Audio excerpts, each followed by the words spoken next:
8.6 example 4. What we're going to do now is we're going to compare functions using the average rate of change.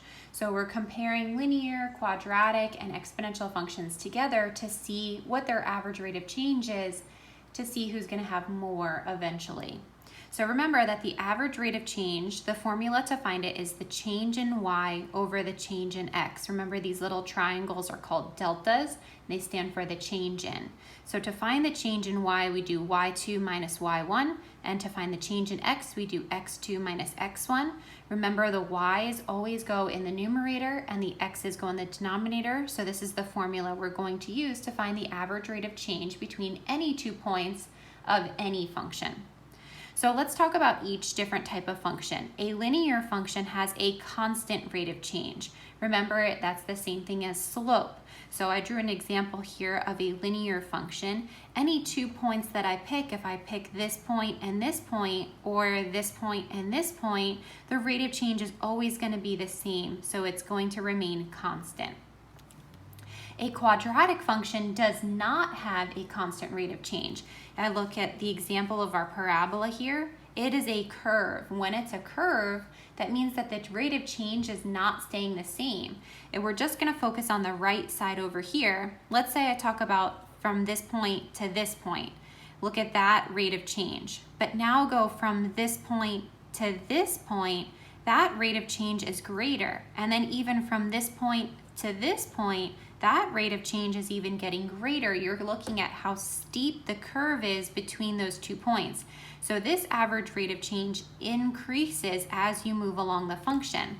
And because of that, eventually it will exceed the average rate of change of a linear function. Let's talk about exponential functions. So here's our graph of exponential functions. I'm going to start with this point here and going to this point.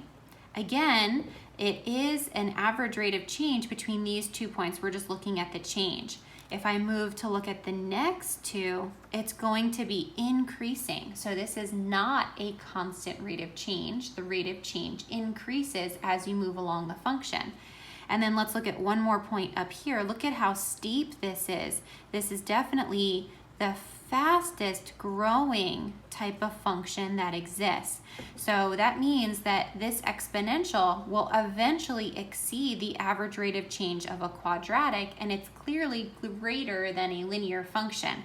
So an exponential function is the fastest increasing average rate of change of any function that exists, which is what makes exponential functions so different. So we're going to look at an example like this. We're looking at example 4. So I'm getting this from the textbook. This is on page 463 if you want to follow along. It says here, 2 social media websites open their memberships to the public. Part A, compare the websites by calculating and interpreting the average rate of change from day 10 to day 20. Then part B, predict which website will have more after 50 days.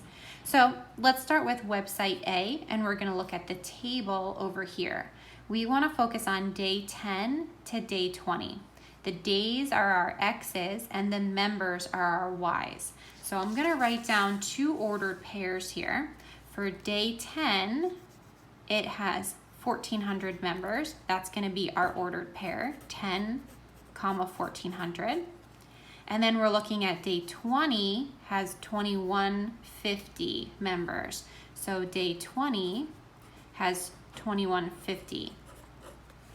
Now we have our 2 points, and we can use our average rate of change formula that I wrote down on the top of the paper up here. So I'm just going to label my points so I make sure that I know what I'm plugging these points in for.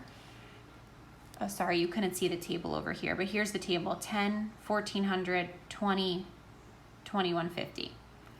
So remember, when we label our points, this is X1, this is Y1, this is X2, and this is Y2. Let's take these points and we're going to plug it into our formula to find the average rate of change. So remember, the formula is Y2 minus Y1 over X2 minus X1. Let's plug these points in. So our Y2 is 2,150 minus Y1 is 1,400 over X2 is 20 minus X1 is 10. Let's simplify. I can use my calculator if I want to. Let's subtract here. 2150 minus 1400. 2150 minus 1400 is 750. Divided by 20 minus 10 is 10. Let's divide these two numbers. The zeros just cancel out. So this would equal 75. Okay, now let's go back to the question here. Let's make sure we answer it completely. It says compare the websites by calculating and interpreting the average rate of change. So what does that 75 actually mean? Remember that the rate of change stands for the change in Y over the change in X. So it's technically 75 over 1, technically. The 75 is our Y's. Remember, that is our members. And the 1 is our X. That is our days. So that means that website A is gains 75 members per day. So we just interpreted, what does this 75 stand for? That means that website A is gaining 75 members per day. Okay, now we're going to do the same thing for website B. I'm going to slide over here. Our website B is this graph. We're going to get our 2 points from the graph, again going from day 10 to day 20. So let's look at our graph here. We have day 10 is this point right here, and I'm just going to approximate it. It looks like it's very close to this line here, so I'm just going to round it to be this line. This line represents 900. So I'm going to write down my point here, 10, 900. Let's go to day 20. So on day 20, it's about this point right here, and that looks like it's about 1800. Again, I'm approximating. So my second point is 20, 1800. Okay, let's find our average rate of change. Again, this is x1, y1, x2, y2. Let's plug it in our formula. So our average rate of change, we're using the same formula as before, y2 minus y1 over x2 minus x1. Let's plug our numbers in. We're going to have 1800 minus 900 over 20 minus 10. Here we get on the numerator 900, and the denominator is 10. When I divide these, the zeros just cancel out, and I'm left with 90, or you can say 90 over 1. Let's compare it to our website A. Website A had 75, which means it was gaining 75 members per day. Website B, their gains are 90 members per day. So clearly we can see that website B has a greater average rate of change than website A. So now let's go and answer part B of this question. Part B says, predict which website will have more members after 50 days and explain. So if you look at the table over here, we can't see 50 days.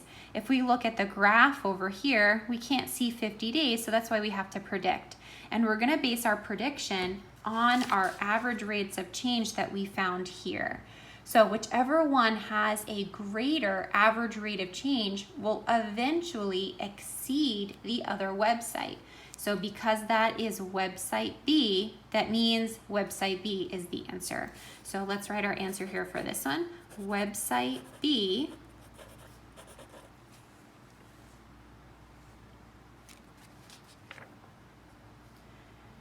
will have more members